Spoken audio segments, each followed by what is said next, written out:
En este 16º día de paralización del país, damos la bienvenida a Fernando Vega. Él es parte del Foro Autónomo de Defensa de la SUAY y del Cabildo por el Agua. Estamos llegando a una situación bastante compleja. Hay escasez de todo tipo en la ciudad de Cuenca. No hay combustible, hay dificultad en el tema de los víveres, hay gravísimos problemas que afectan a hospitales que atentan incluso contra la vida y la seguridad de los cuencanos. Quisiéramos, Fernando, en este diálogo conversar algo de lo que está sucediendo. Por otra parte, vemos una fractura social, división entre las personas que componen esta comunidad, esta sociedad. Y quisiera hacer alusión a la famosa pirámide de Maslow, esa teoría sobre la motivación humana, sobre las necesidades básicas del hombre que van enalteciéndose a diferentes escalas conforme se van supliendo las necesidades más elementales. En la base de esta pirámide están justamente las necesidades básicas, biológicas o fisiológicas, y sobre este nivel se construye el resto. Aparentemente, el hambre, la necesidad, la escasez, las dificultades que todos estamos viviendo, está sacando a flote ese límite también entre el ser humano y el comportamiento más primitivo, el comportamiento animal. Así es, Gustavo, un saludo a ti y a toda la audiencia.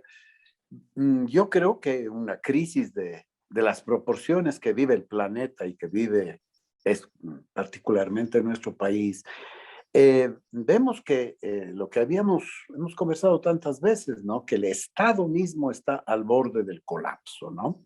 Un Estado que no tiene autoridad, que no logra cumplir los objetivos y funciones para la existencia del Estado, que es garantizar la seguridad jurídica, la paz, la sana convivencia, etcétera, ¿no? Cuando el Estado ya está ausente de todo eso, volvemos a lo que Hobbes llamaba es un estado hipotético, el estado de naturaleza, ¿no? Donde no habiendo una autoridad eficiente, pues cada grupo, cada tribu, cada clan, cada persona, cada individuo teme, ve afectada su sobrevivencia, ve afectada su identidad, ve afectada su proyecto de vida y entonces teme que el otro, digamos, ve al otro como un enemigo, como un potencial enemigo, y obviamente antes de ser atacado, ataca también, ¿no? O previene el ataque o provoca el ataque, ¿no? Entonces aquí se mezclan en la pirámide que tú señalas de Maslow, pues están en cuestionamiento, sintiéndose las deficiencias en el tema de las necesidades básicas, pero también de otras necesidades más superiores, como es, por ejemplo, el tema de la identidad, de la inclusión.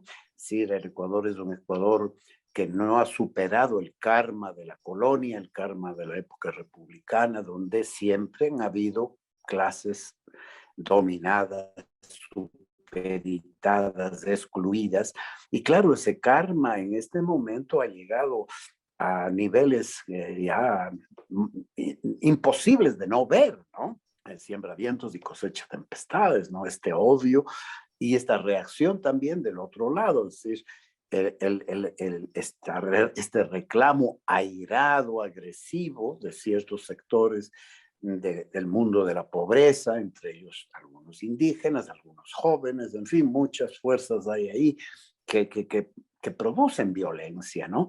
Y del otro lado, no reconocer, como dice Harari, no nos hacemos cargo de nuestra sombra y reconocer que esa violencia ha sido producida por siglos en que no se ha hecho justicia, en que no se ha provocado la igualdad, en la que hay gente resentida, ¿no? Y entonces querer la reacción de estos sectores conservadores, todos son herederos o se sienten identificados con las clases más dominantes, entonces ven al indigenado, ven a los que hoy agreden también y reclaman, los ven como enemigos y les echan la culpa de todo, no hacemos conciencia del grado de responsabilidad que tiene el Estado mismo, que tienen las clases dirigentes, las clases dominantes, de no haber sido capaces de construir un mundo más justo y más inclusivo, ¿no?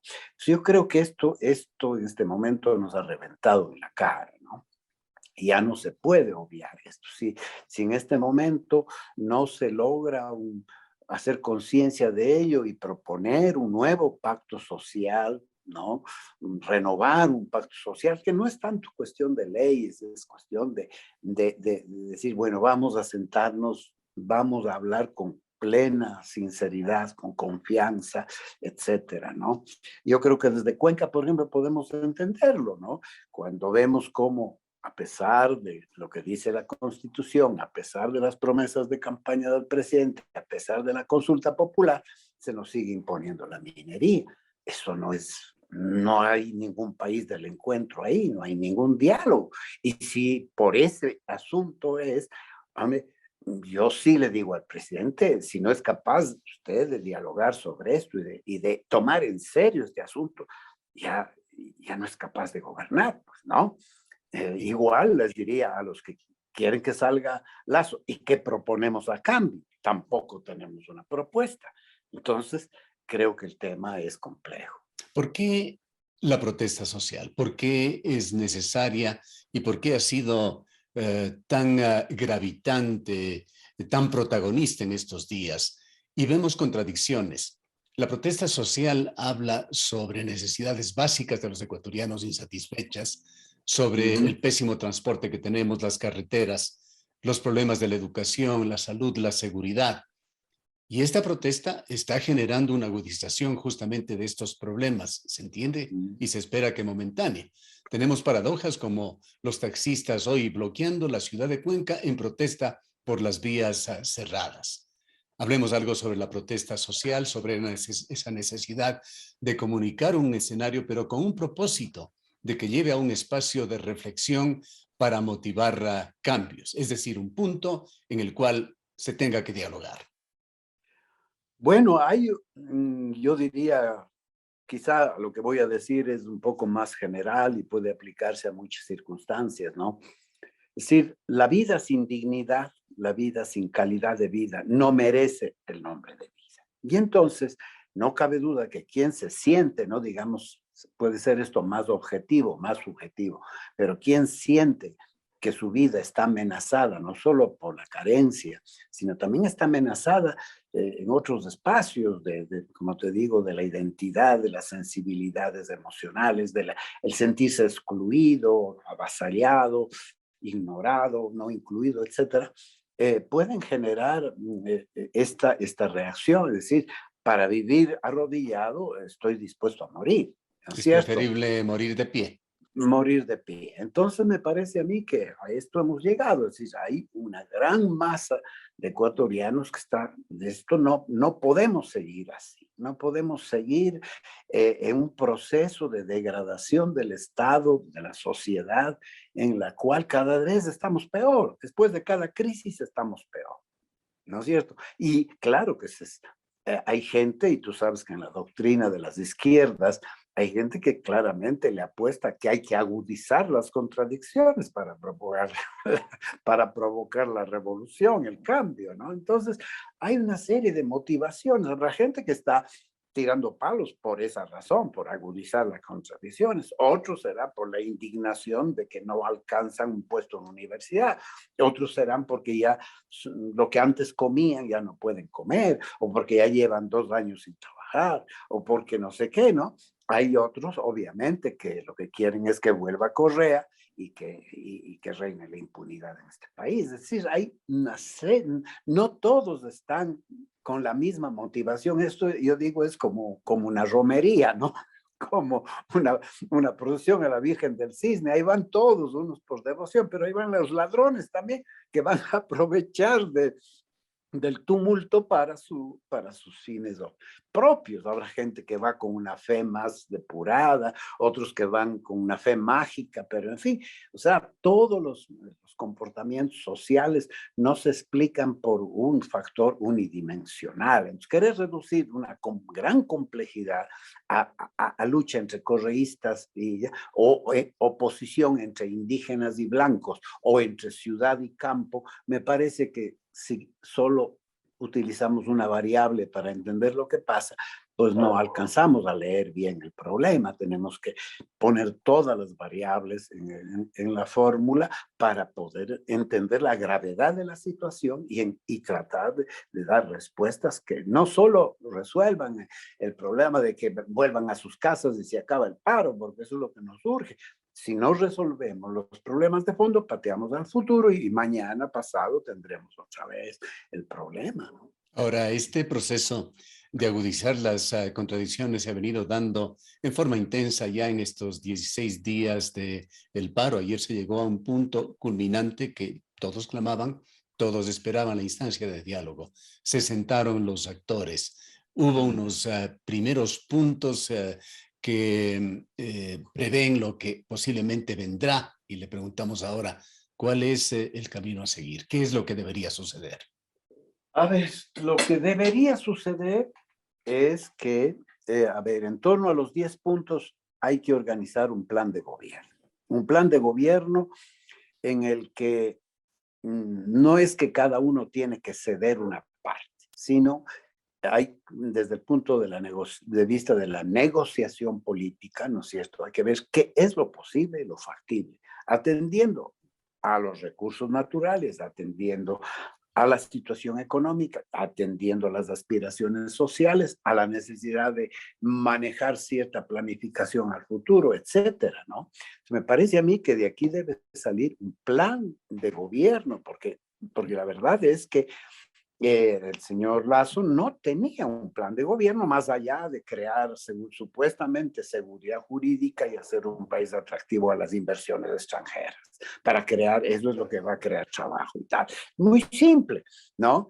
Pero ya vemos que ni siquiera eso se va a lograr si es que el Ecuador no consigue ser un país de paz, pues precisamente hacer atractivas las inversiones requeriría seguridad jurídica, requeriría una paz social. Si eso no existe, no va a haber tampoco las inversiones, ¿no? Entonces, el propio Estado tiene que reconocer que tiene que negociar y tiene que resolver los problemas, aquellos problemas que son justos, que son exigencias racionales dentro de la complejidad del problema y obviamente hay que recrear la confianza con aquellos sectores desconfiados que no confían ni en el gobierno, ni en la prensa, ni ni en fíjate, las 300 organizaciones de la sociedad civil que se prestaron a la mediación no han sido reconocidas. Es decir, hay verdaderamente una sensación en el mundo indígena o en el mundo de los pobres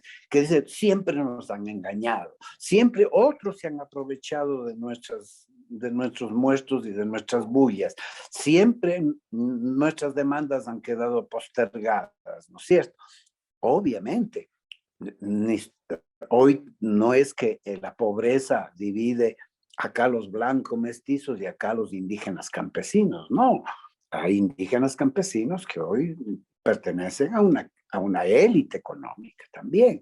Pero claro, ahí está el tema de las solidaridades de étnicas, de las solidaridades y de los proyectos políticos. Hay soñadores que quisieran que regrese el Tahuantinsuyo. O sea, también eso existe, ¿no? Es decir, Pachacuti significa precisamente la inspiración de Pachacuti, es la vuelta del poder indígena, ¿no es cierto? Que tienen todo derecho de, pero ya no estamos en la época del Incario, pues. Ahora, Estamos en el siglo XXI, en democracia. para poder arreglar un problema hay que entenderlo, hay que comprenderlo, hay que conocer también, diagnosticar sus orígenes de por qué se dio, perdón. Y quisiera preguntarle, ¿tenía que llegarse a esta coyuntura, a la coyuntura actual de Ecuador de una manera tan costosa tan dolorosa. ¿Cuáles fueron las principales falencias del gobierno de Lasso que no pudo operativizar soluciones oportunas? Bueno, yo creo que no hay cómo echarle la culpa a las falencias de Lazo solamente. Creo que es necesario reconocer, yo lo decía antes de las elecciones y lo he dicho siempre, el que quiere hacerse cargo de este país o es un corrupto o es un iluso, ¿no es cierto? O un ingenuo.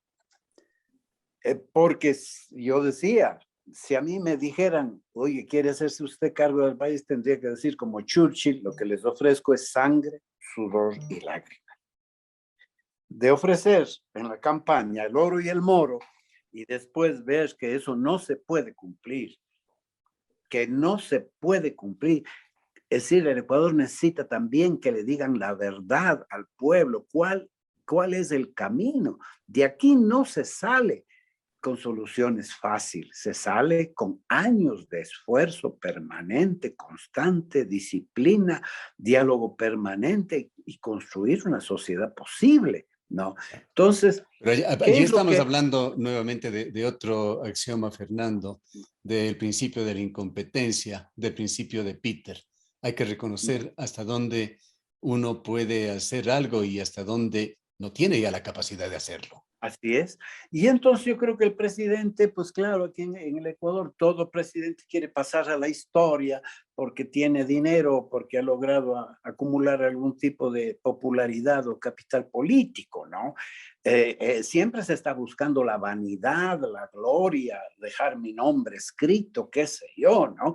Estos discursos, fíjese usted, lo mismo que hacía Correa ahora, los voceros del presidente, es la primera vez en la historia y cosas por el estilo.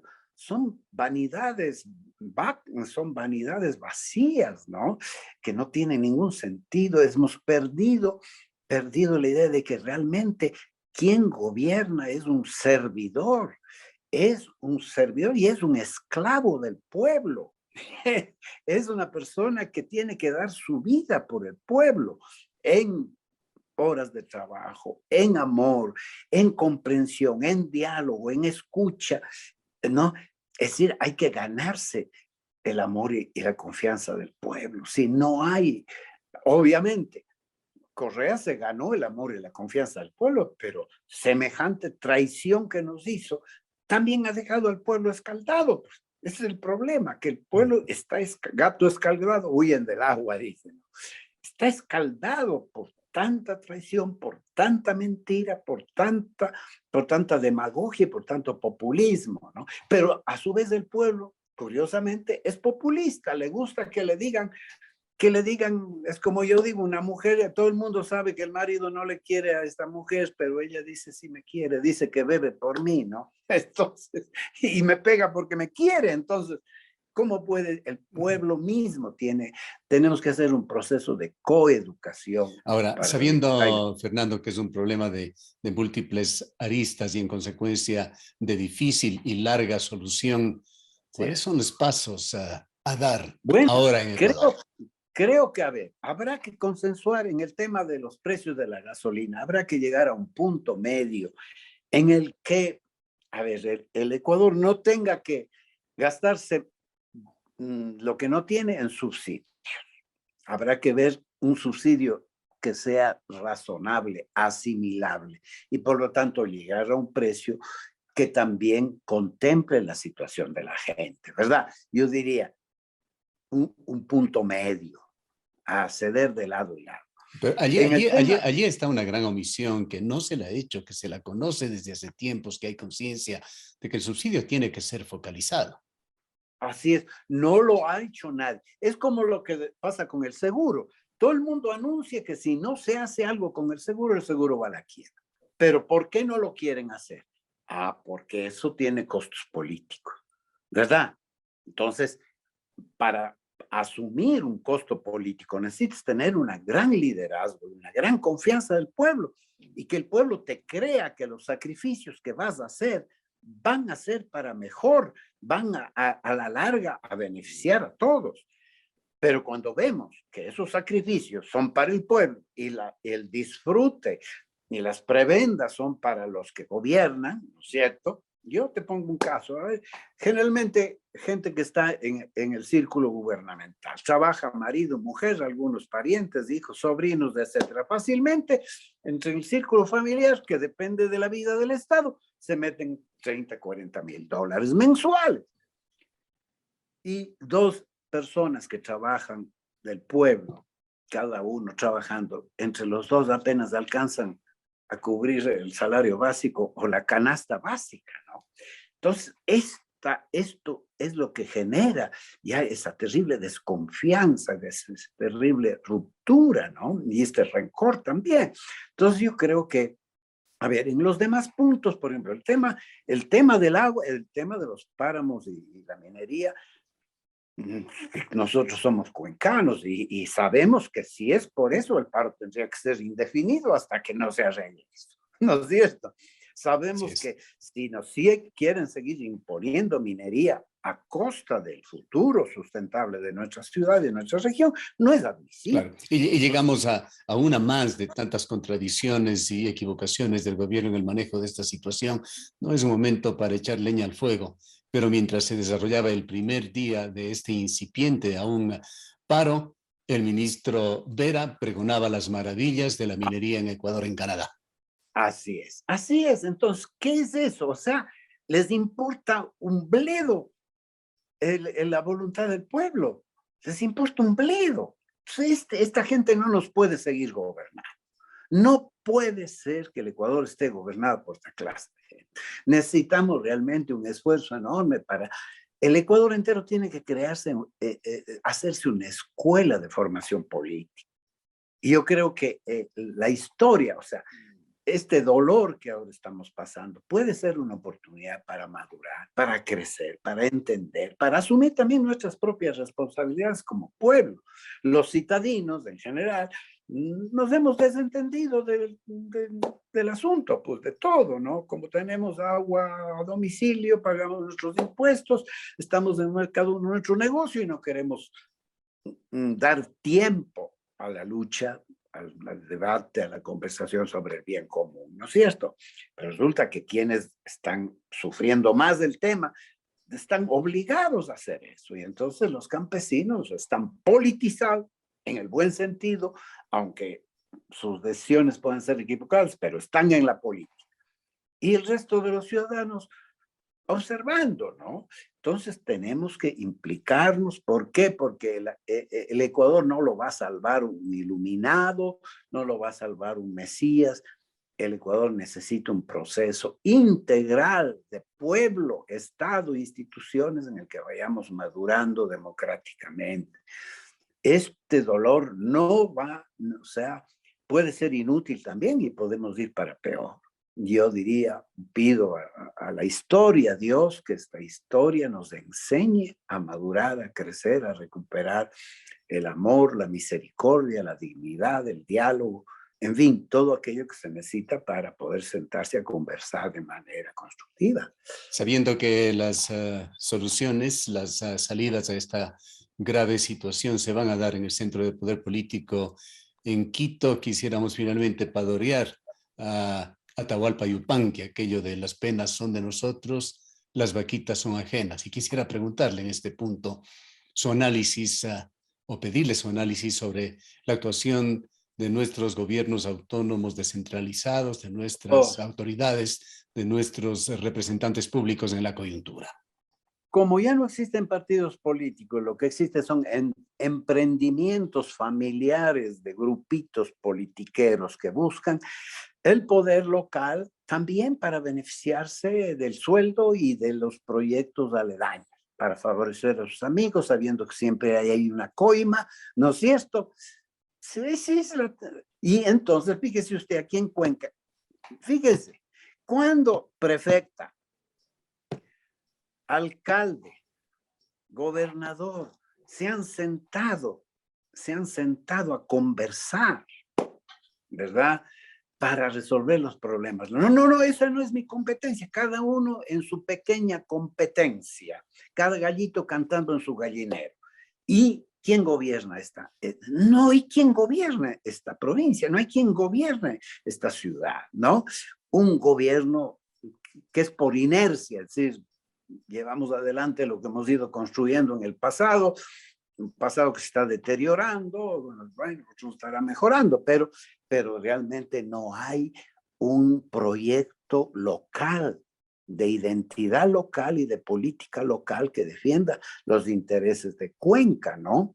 Veo con satisfacción, es un triunfo, que en la última sesión de L. Gausto, donde ya los monos del SELEC de Guayaquil querían llevarse la gerencia de Cuenca, ¿no es cierto?, de L. Gausto, por fin, ahí los delegados de las instituciones Azuaya se pararon duro y defendieron, ¿no es cierto?, que la gerencia se quede para servicio de lo que es Cuenca, ¿no es cierto? Me parece que ese es un ejemplo, ¿no?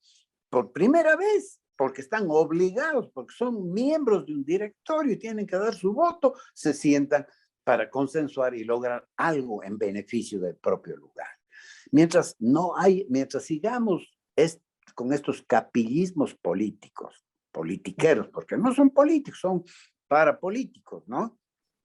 Mientras no haya gente que ama realmente a su tierra y la quiere servir como, es decir, no puede ser un político dedicado a repartir la limosna de los señores del jury, ¿no es cierto? Y mal ejemplo de esa fractura social. Claro, pues ¿cómo podemos? Pero claro, o sea, hay un sector, aunque me afecte a mí, porque son parientes, pero hay gente que todavía se cree que pertenecen al principado, a estructuras viejas de las altas alcurnias, ¿no? Es una herencia de la monarquía española, de las monarquías europeas, ¿no? Entonces, o también puede haber herencia de los caciquismos indígenas del pasado, ¿no? Entonces, creo que tenemos que renunciar a ese tipo de actitudes, ¿no? Y saber que hoy estamos obligados a construir una democracia. No hay otra forma, si no caeremos en la tiranía, caeremos o la tiranía o el caos. Lo dice Isa en su libro. O tiranía indígena comunal o barbarie. Entonces, esas no pueden ser las dos opciones. Yo creo que las nuevas generaciones, sufriendo todas estas realidades, las nuevas generaciones, serán capaces de generar nuevas respuestas, ¿no? No, si el ser humano siempre ha evolucionado y de las grandes crisis han salido adelantos, progresos, no podemos perder la esperanza. Yo creo que hoy tenemos que hacer lo que tenemos que hacer, ¿no es cierto? Por ejemplo, la comunicación debe hacer lo que debe hacer. En medio de este clima, debe tratar de hacer una comunicación abierta, sincera, no sesgada, no echando leña al fuego, acogiendo los mejores criterios, divulgando no tonterías y banalidades, sino tomando Entonces, eso hay que hacer ahora. Y luego, los que van viniendo tendrán que ir recogiendo también su tarea, su trabajo. Es decir, cada generación tiene que asumir su propia responsabilidad. Y creo que estamos en un cambio generacional en este momento, muy complejo con todo el tema de la tecnología, pero yo sí espero que no seremos tan tontos y tan estúpidos esta generación y las que vienen de conducir al planeta a su extinción y de conducir también a nuestro país al fracaso total. Gracias, Fernando, por tus reflexiones y por habernos acompañado. Gracias a ti. Fernando Vega, miembro del Foro Autónomo de Defensa del Azuay y del Cabildo por el Agua.